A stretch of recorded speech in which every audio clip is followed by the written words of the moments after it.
Hi there and welcome. My name is Lauren. In today's video, I'm going to share with you the sort of overview of all the things that I will be covering over the coming year in my YouTube videos.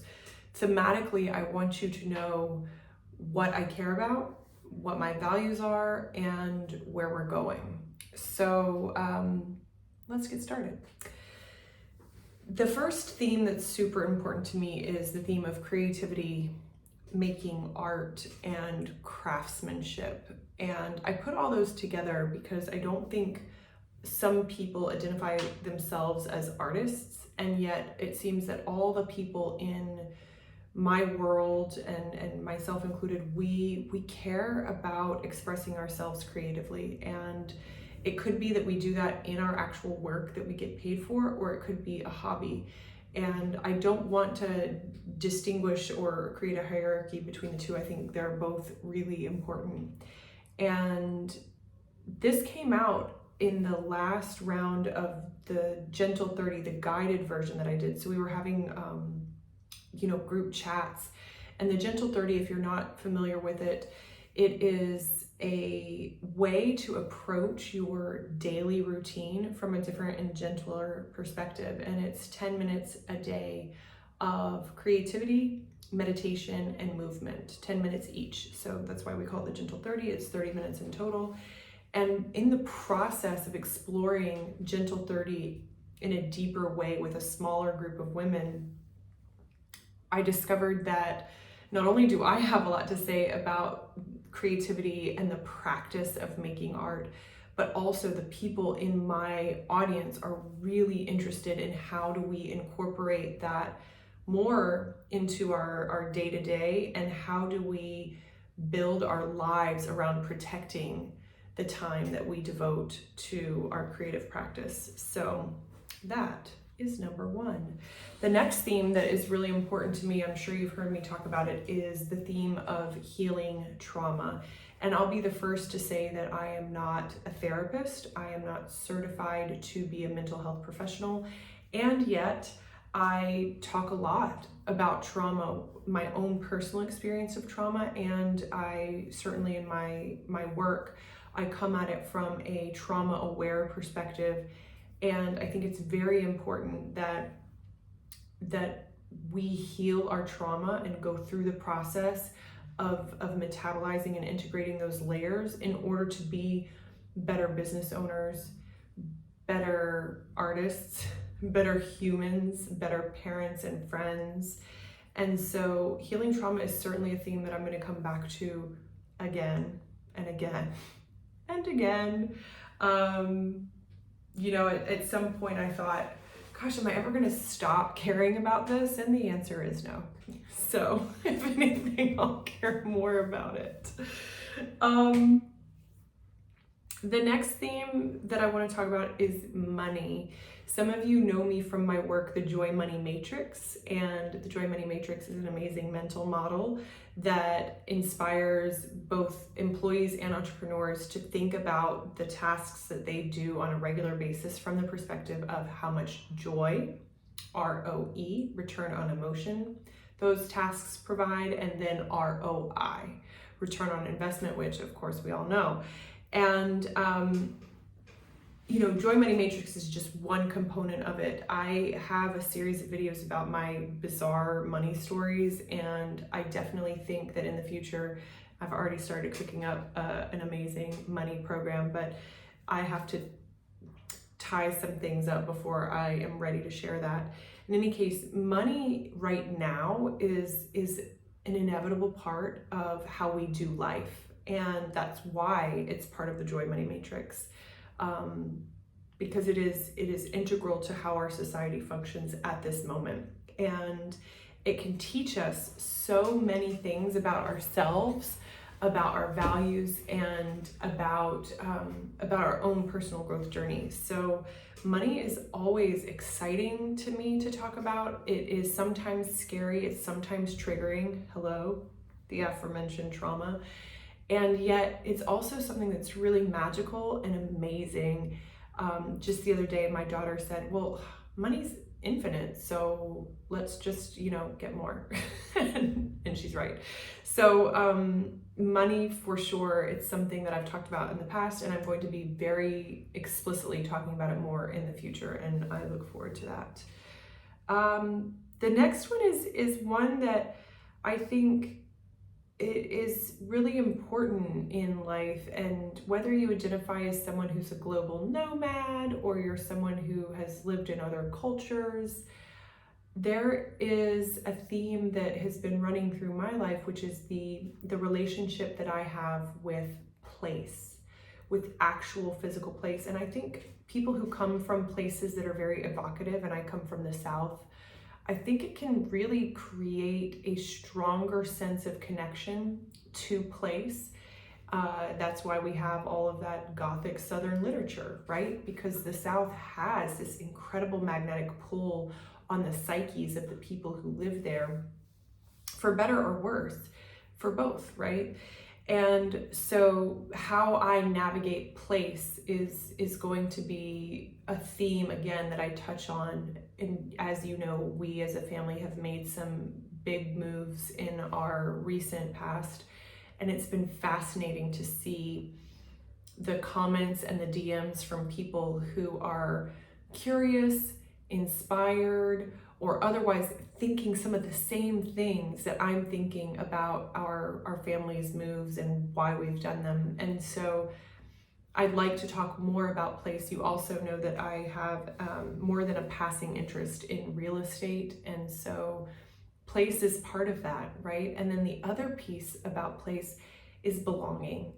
And there are a lot of wonderful people writing about that specifically. And I think I need to mention that underneath the umbrella theme of our relationship to place, because what are we doing when we're moving from place to place? We're looking for a new community. We're looking for a way to absorb elements of a new culture. We're looking for a new sense of belonging. And so belonging certainly is part and parcel of the relationship that we have to place.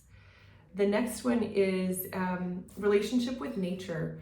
So I, for sure, am witchy, going back to my Celtic roots, wanting to be one with the cycles of the seasons, the moon of our natural world. And I think that that is an inevitable byproduct of healing trauma.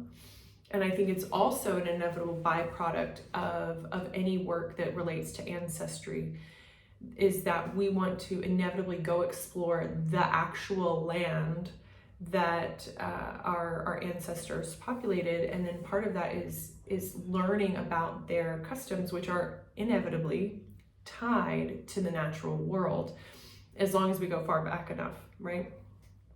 So the natural world has always provided an incredible sense of safety for me. It's also provided endless creativity, sources of creativity, and a sense of belonging. And so my relationship with the natural world certainly touches on a lot of themes I've already mentioned. And I think it's one that when we talk about how we're moving through the world, it's a really important theme to consider in this era of the post-technological age. What does it look like to be connected to something that's physical? What does it look like to be connected to the land? And I think that's only going to become more prominent. The next theme is around finding purposeful work. And I generally speak to entrepreneurs, but I want to caveat that with, it's amazing how many people in my community are gainfully employed in a regular 9-to-5 job. So I think it's less about, oh, I'm running a business, and more about, I have a perspective that it's about creating something new. And I think that is the psychographic of the entrepreneurial mindset. It's someone who's thinking outside of that proverbial box. It's someone who is, even if they are for a season of life employed, they still have ideas that they want to explore and possibly monetize, but not necessarily. And so I think the rebel mystic genre of folks, the polymaths and the highly sensitive, all the people who I feel like are part of my world and are people like me, we might go work for someone for a while, and then we might go back to entrepreneurship, or go from one to the other and back again multiple times in a lifetime. But it always comes back to, how can this work that I'm doing feel generative? How can I find purposeful work? And that is a question that I feel like we're always going to continue to be searching for the answer on, and finding ways to do work that feels good and provides us with what we need, hence the Joy Money Matrix. The next theme that I explore a lot is less a theme and more conceptual, but it's the idea that words can heal. And I love the concept of bibliotherapy. I look at literature and etymology, so language and where words come from. And I combine those two because I think our words have incredible power. And I love to explore the words and the worlds that others have created. And then I also love to explore where our words that we use every day come from, and put those two together. And we can learn so much about the intentional language that we're using that is going to create the worlds that we desire to create. So literature and books and words and their origins are always going to be thematically something that I visit with a lot of these different subjects. The next one is, I'm going to call it Finding the Divine, because I think that that can sort of be a blanket. You know, I was raised in a Presbyterian church mostly, but very evangelical perspective. I've certainly been to Pentecostal churches, and I actually think that undoing the trauma of that worldview has been sort of the final frontier, frankly, of my own healing. But also the concept of finding the divine in everything is certainly a mystical concept, and it's one that I think is very important. In the tradition I was raised in, that would be blasphemous, really, to consider myself divine. And certainly the idea of some of the pagan religions that venerate nature or the earth, that would also be blasphemous. And so I'm coming back at it from a place of saying, well, a mystic is all about the experiential process of witnessing the divine in all manners and in all forms.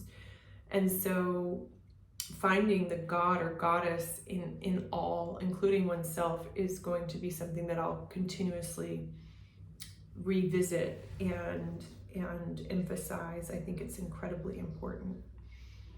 Another theme that I love is one of sustainable entrepreneurship. Now, the word sustainable evokes thoughts of ecology, the environment, and I certainly mean that, because I believe that it's very important for us to consider how our entrepreneurial moves are impacting the environment. And one of the things that I've considered over the years is, do I not have a largely product-based business because it's too much of a burden on the environment? Even with Joy Money Matrix, we've pared down a lot of our physical product because we are thinking about the environment. But I also come at it from a different perspective. The word sustainable entrepreneurship to me means entrepreneurship that can sustain an ecosystem, and your ecosystem could be you, it could be your family, it could be you, your family, your team, it could be a community, it could be a community of makers. But when I'm talking about sustainable entrepreneurship, I'm generally talking about, how does this business and this suite of products or services sustain in a generative and healthy way all of the people who are involved in the making of it? And that is at the crux of the Joy Money Matrix for sure, and Gentle 30. And it's asking us, how can we as entrepreneurs make new, fresh, different decisions that take us away from degeneration, away from burnout, and towards generative policies, generative products and services. And I think in our modern world, we have glorified this cult of hustle. We have glorified the 18-hour days. We've glorified like startup culture to the point where burnout is acceptable and expected.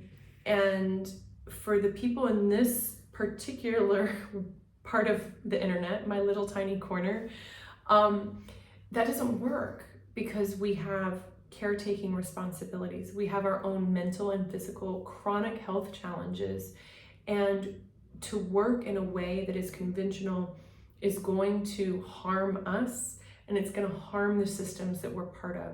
Those systems are no longer sustainable.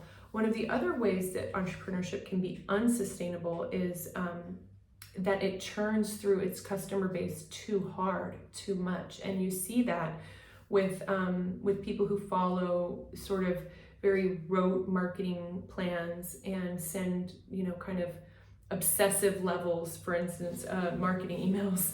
That's not sustainable. And we are, I believe, here to create more sustainable practices, and that's a big part of what I want to do.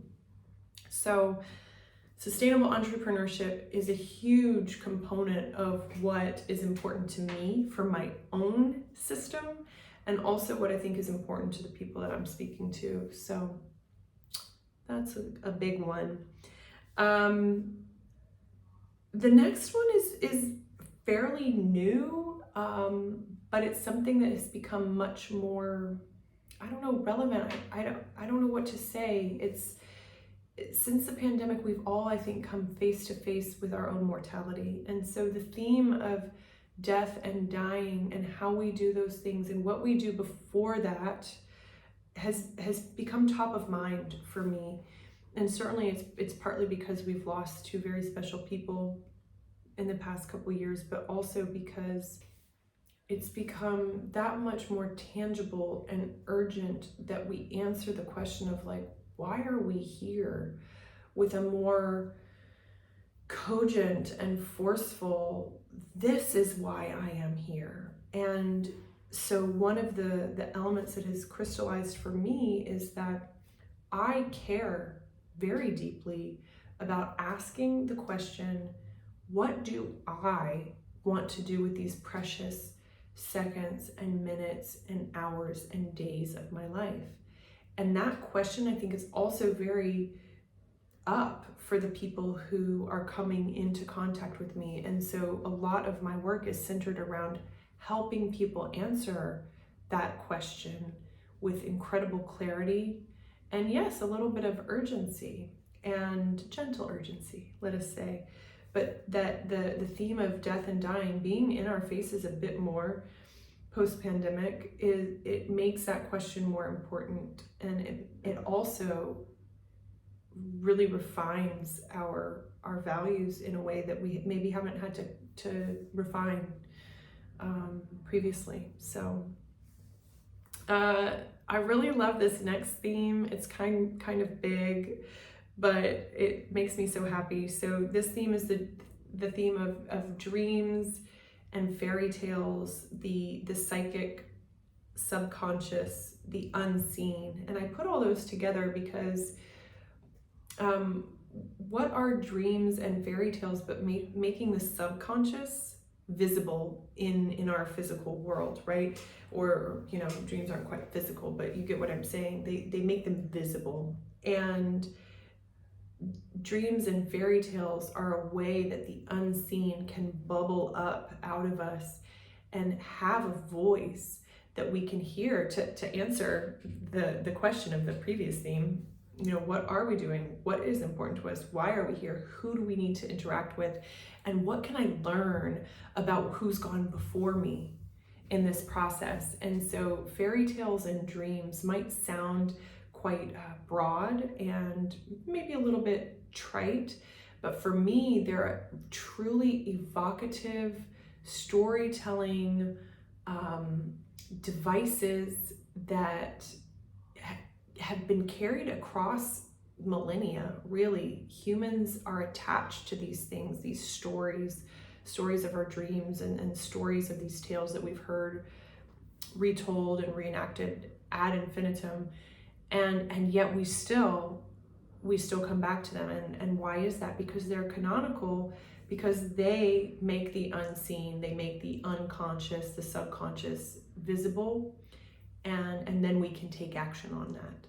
And I probably haven't delved that deeply into that realm of story and fairy tale much, but I certainly have plans for the future. So you'll hear more of my language echoing some of the language that is forms a bedrock for storytelling and dreams. And that's exciting to me. I love it. Something else that I like to touch on and is important to me is just the process of how and why humans change. And that's at the micro level as the individual, and also the macro level, the greater society. And so I'm going to be weaving into some of my future videos commentary on both the micro and the macro, because we can't fully escape from the 24-hour news cycle. And I think it's very important for us to ground some of our micro movements and awarenesses and shifts into how they fit into the macro, and then also consider how the macro is then shaping us, and what does that interplay look like. And so I don't know if you want to call that sociology or what have you, but I want to talk about it. It's important to me. So finally, this one can also be couched as possibly frivolous, but it is not. And that is the concept of beauty. And I think beauty has been co-opted. Certainly, it's commodified, and we are still, as humans, drawn to certain visual representations of things because of nature, really. But beauty for me is about looking for the amazing, exquisite imperfections in something that make the whole harmonious. So it's not necessarily, oh, this is objectively beautiful as an object or a human or a house or whatever, but it's about saying, I'm going to cultivate a perspective of appreciation for the things that help me feel harmonious. And I think that's important. I didn't realize how important beauty was to me as a value until fairly recently. Let me see if I can find it here. I have my friend Anne Stark Dittmeyer. She does a rules for living workshop. And in her rules for living workshop, you come up with rules for living for yourself. And one of my rules for living, rule number 4, it's in my little booklet, which is not beautiful, and I would like to redo so that it is beautiful. It's also like covered in beeswax. It says, rule number 4, when in doubt, choose sustainability and beauty. And you've already heard me talk about sustainability, and that means it both from an eco perspective and like a systemic generative perspective. And beauty is there, and it says, my little like subtitle of my rule is sustainability of systems and relationships and earth. I love that. And beauty is the North Star. And in general, I think for me, beauty will not steer me wrong. It is one of my North Stars. And it doesn't mean that everything needs to be curated and Instagram photoable. It's not about that. It's about, again, for me, I define it as like finding harmony and also the exquisite imperfection that creates that harmony. So you know a little bit now about all of the things that I'm going to be talking about in the future. Certainly, I'll be talking more about all kinds of different ways that entrepreneurship can play into those themes. And That is exciting to me. I hope it's exciting to you. If you have any feedback, or you're like, oh, I love this one, or can you tell me more about that one? I would love to know in the comments. And yeah, in the meantime, I will be putting together one long form YouTube video per week. I haven't decided yet which is my day to post, but I'll do one long form and probably one short form video every week. So look out for that. And if you're like, who is this girl? And you want to get on my newsletter list, which for the record averages over a 35% open rate, which is insane. Thank you, everyone who reads it.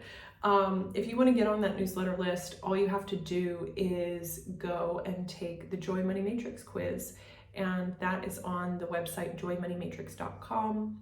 You can go to the tab at the top that says take the quiz, find out where you are in your entrepreneurial journey, whether you're an employer or not, it doesn't matter, and you'll get a snapshot of what kind of entrepreneur you are at this very moment.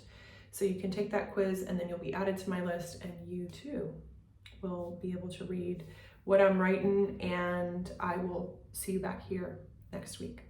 Peace.